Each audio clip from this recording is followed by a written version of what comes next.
Annihilation. Annihilation. Annihilation. Annihilation. Annihilation. Annihilation. Annihilation. Annihilation. Annihilation! 1 minute at a time. 'Tis the last rose of summer, left blooming alone. All her lovely companions are faded and gone.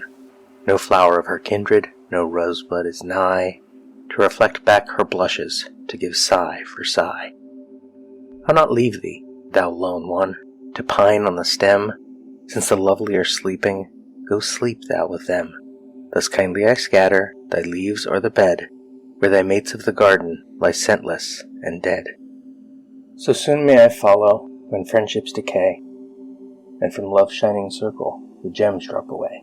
When true hearts lie withered, and fond ones are flown, oh, who would inhabit this bleak world alone? Thomas More, The Last Rose of Summer. The script says, as the women are in sight of a guard tower, reveal the two boats gliding towards a shoreline, behind which there is a cluster of low concrete buildings. In the film, of course, these are separate locations, transitioning from Windsor Great Park in Windsor to RAF Bentwaters in Suffolk. The guard tower was probably added digitally, and there are no other buildings visible before the cut. Also, before the cut, though I said we would leave the novel behind for now, and though I specifically made a final comment on the words, I do wonder if the words influenced Garland's adaptation despite their exclusion. Is the fallen alien thing the strangling fruit? Certainly there are forms that never could be beneath the lighthouse later. Did the line, the shadows of the abyss are like the petals of a monstrous flower that shall blossom within the skull and expand the mind beyond what any man can bear, inspire the skull-faced bear and its clearly expanding mind? Is Cain a seed of the dead? Does he walk the world in a bliss of not knowing? Is Lena's doppelganger the fire that knows her name? We shall return to the words. But let us move on to Fort Amaya. Exterior, abandoned base, day, second 3. The script says the 5 women walk into the collection of buildings. They have a distinctively military feel, prefab huts, breeze block walls, chain link fences, guard huts by the gate. Nature has been busy reclaiming the area. Tall grasses push through cracks in the tarmac. The concrete is stained with rain and dark algae. And as with the trees in the swamp, brightly colored mosses bloom on the buildings. In the film, we cut to them still outside the gate of Fort Amaya, overgrown and open, a military truck parked in the distance near an abandoned building. The women come into frame from the right, walking past camera and away, through the open gate. Ventress, then Shepard, then Thornton, bunched up close together. Raddick a few steps back. We see the sign on the fence. United States Army, Fort Amaya, Main Gate. This location, as previously mentioned, is the former Royal Air Force, RAF, Bentwaters, named for cottages that had previously stood on the main runway's location when the station was built in 1943. The station was used by the RAF during World War II, and the USAF, along with nearby RAF Woodbridge, during the Cold War, 1951 to 1993. The U.S. designation for the location was AAF Station 151. The military facility was closed in 1993 and is now known as Bentwaters Parks. It includes the Bentwaters Cold War Museum, opened in 2007. Notably, given the setup in this film, nearby RAF Woodbridge was the location of one of the best-known UFO events in the UK, the Rendlesham Forest Incident, 26 December 1980. Servicemen on security patrol saw lights descending into the forest, and according to a memo by Deputy Base Commander Lieutenant Colonel Charles I. Halt, they found a glowing object, quote, metallic in appearance and triangular in shape, approximately 2 to 3 meters across the base and approximately 2 meters high. It illuminated the entire forest with a white light. The object itself had a pulsing red light on top and a bank of blue lights underneath. The object was hovering, or on legs. As the patrolman approached the object, it maneuvered through the trees and disappeared. At this time, the animals on a nearby farm went into a frenzy. The object was briefly sighted approximately an hour later near the back gate. End quote. 2 days later, while taking radiation readings around the location, Halt and others reportedly saw a flashing light across a field to the east.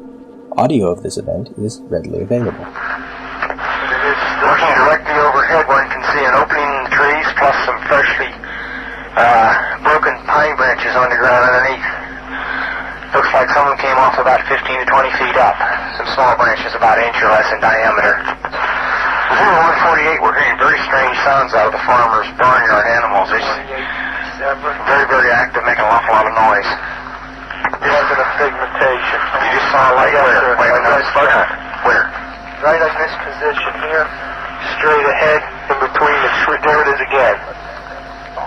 Watch, straight ahead off my flash right there. So there it is. Hey, I see it too.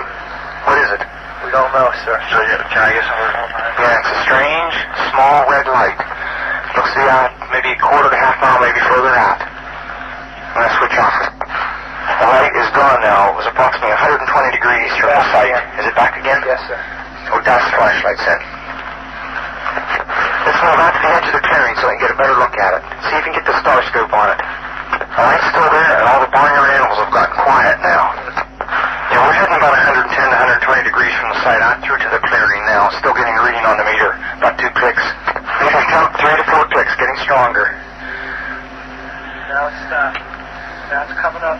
Hold up, there we go. About approximately 4 foot off the ground.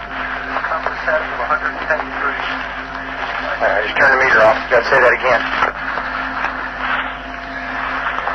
About 4 feet off the ground, about 110 degrees, getting a reading of about 4 clicks. Yes, sir. Yeah, but Excuse me. Now it's dying. no, it's not. I think it's something other than the ground. I think it's something variable Got here. the tree right over. We just frightened the first night bird we've seen. We're about 150 or 200 yards from the site. Everything else is just deathly calm. There is no doubt about it. There's some type of strange flashing red light ahead. It's yellow. I saw a yellow tinge in it too. Weird. It appears to be maybe moving a little bit this way. It's brighter than it has been. Yellow. It's coming this way. It is definitely coming this way. Pieces of it are shooting off. There is no doubt about it. This is weird. To the left. Yeah, definitely moving left. Two lights. One light to the front, Okay. one light to the left. Keep the flashlights off. There's something very, very strange. Get the headset on. See if it gets any stronger. Okay. Give us your rundown. Notation that this is on a beta reading, too. It's on a beta reading? Beta Okay. still has been removed. Okay.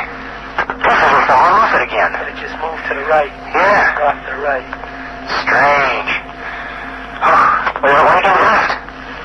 Let's approach to the edge of the woods up there. Can one do without lights? Let's do it carefully. Come on. Okay, we're looking at the thing. We're probably about 200 to 300 yards away. It looks like an eye winking at you. It's still moving from side to side. And when you put the star scope on it, it sort of has a hollow center, a dark center. It's like the pupil of an eye looking at you and winking. And the flash is so bright to the star scope that it almost burns your eye.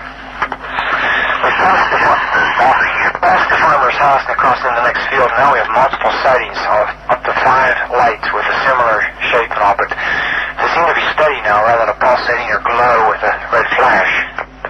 We just crossed the creek, and we're getting what kind of readings now? Getting 3 good clicks on the meter, and we're seeing strange lights in the sky. Explained possibly by the Orford Ness Lighthouse being 5 miles in that direction and one of the brightest lighthouses in the UK at the time. Omni Magazine, March 1983 says, quote, Colonel Ted Conrad, the base commander, recalls 5 Air Force policemen spotted lights from what they thought was a small plane descending into the forest. 2 of the men tracked the object on foot and came upon a large tripod-mounted craft. It had no windows, but was studded with brilliant red and blue lights. Each time the men came within 50 yards of the ship, Conrad relates, it levitated 6 feet in the air and backed away.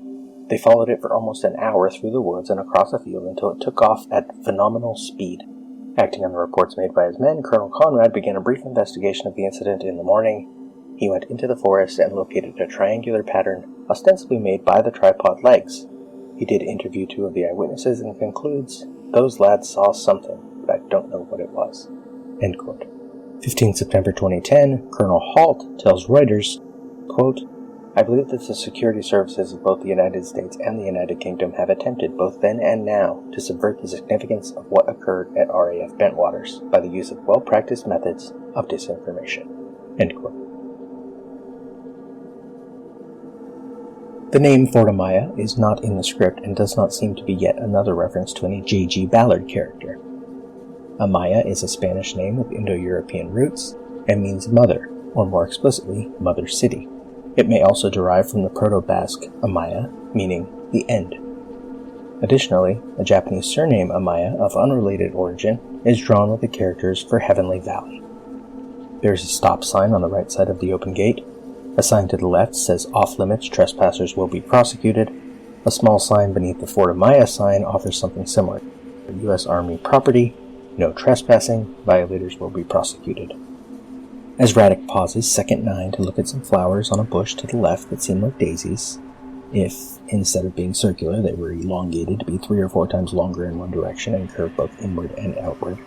I noticed that the bottom half of her pack is now wrapped in plastic and a couple strips of duct tape, and those electronic devices strapped to the back of everyone else's pack are no longer also on hers.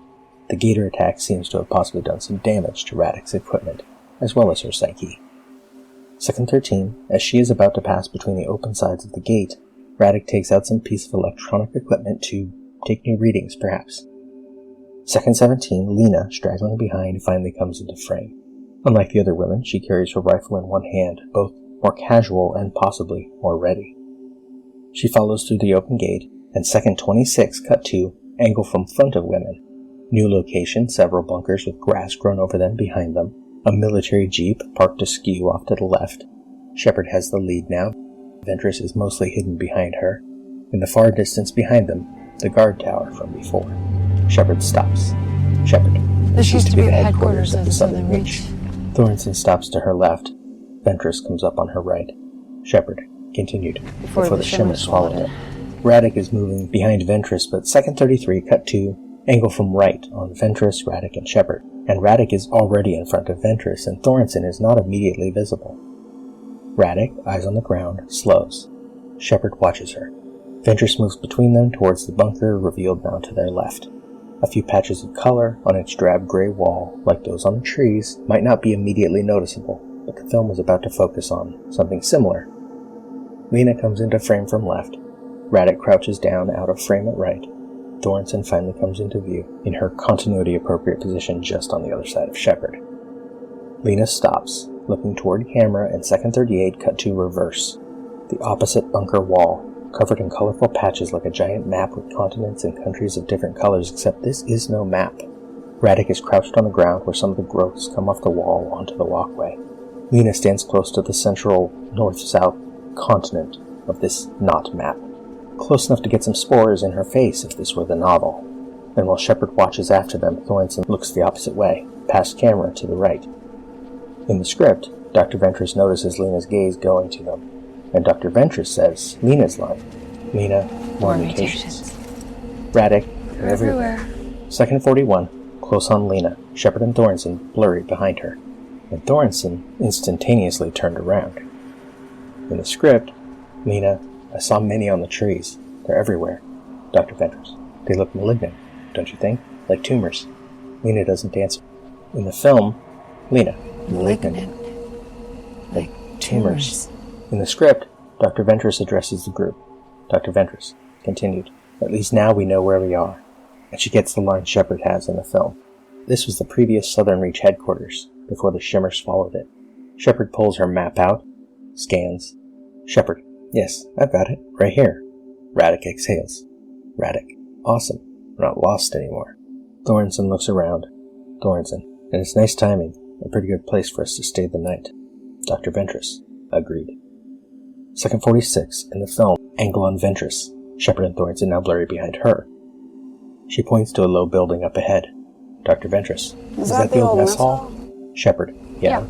Ventress nods briefly, looks back toward Shepard and Thornton, then starts walking. Dr. Ventress. Let's build it there. Come on. Shepard and Thornton start to follow. At the bottom left of frame, Radek rises. Then Second 54 cut to close on Lena from her left. Her face is maybe a foot from the growths on the wall. I leaned in closer, like a fool, like someone who had not had months of survival training or ever studied biology. Someone tricked into thinking that words should be read. I was unlucky, or was I lucky? Triggered by a disturbance in the flow of air, a nodule in the W chose that moment to burst open and a tiny spray of golden spores spewed out. I pulled back, but I thought I had felt something enter my nose. I experienced a pinprick of escalation and the smell of rotting honey. Unnerved, I stepped back even farther.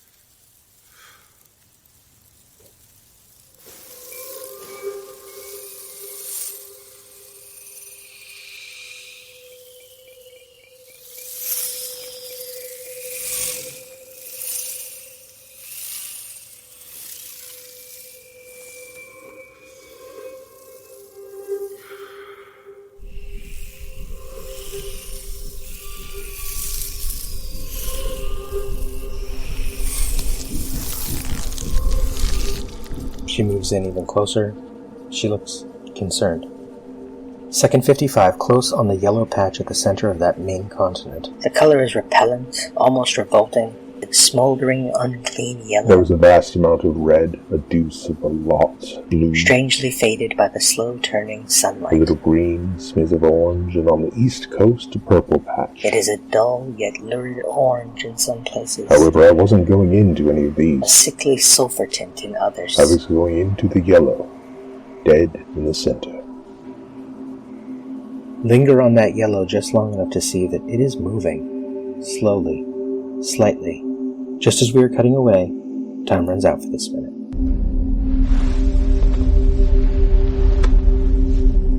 We spoke. What was it we said? Wordlessly watching, he waits by the window and wonders at the empty place inside.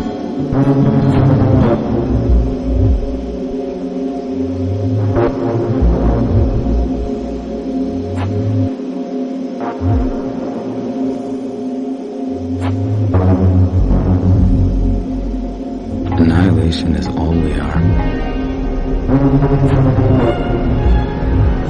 Annihilation.